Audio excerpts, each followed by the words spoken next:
Assalamualaikum. Selamat datang ke YouTube channel TV PSS Gen Skilaf. Saya Muhammad Zulfahari Rifki bin Muhammad Zulkarnain, merupakan wartawan cilik daripada Gen Skilaf. Saya akan menceritakan berkenaan bahan digital memperkasa pendidikan negara. Nak tahu tak kawan-kawan, di sekolah saya mempunyai televisyen hampir di setiap kelas. Menarik bukan? Jom kita bertanyakan pendapat kawan-kawan kita.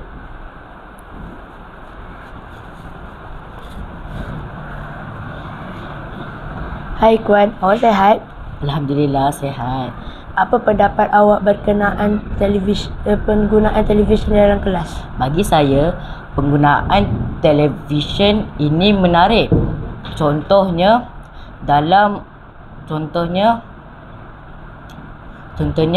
mata pelajaran sejarah, saya dapat mengetahui bukti dan peristiwa sejarah yang tidak terdapat di dalam buku teks.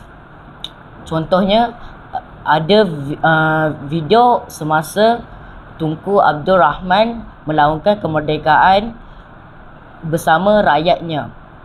Saya rasa rakyat Malaysia ketika itu sangat gembira ketika tuanku meluangkan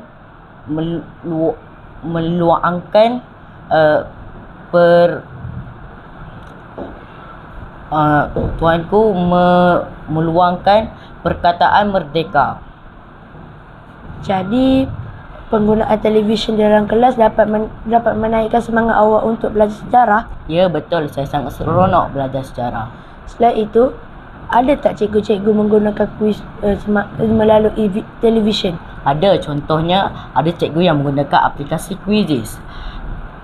Jadi saya dan kawan-kawan akan cuba menjawab soalan dengan cepat dan betul.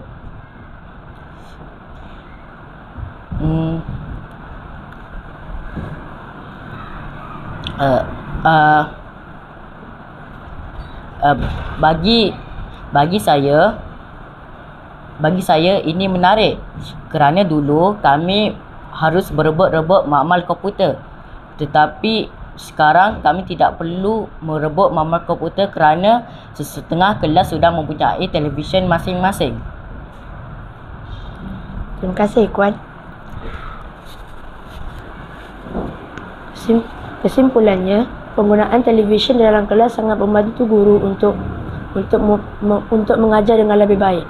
Saya bersetuju dengan pendapat Ikuan sebentar tadi, dan perkara ini menyebabkan saya semangat untuk pergi ke sekolah.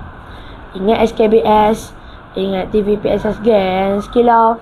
Sekian sahaja daripada saya. Assalamualaikum.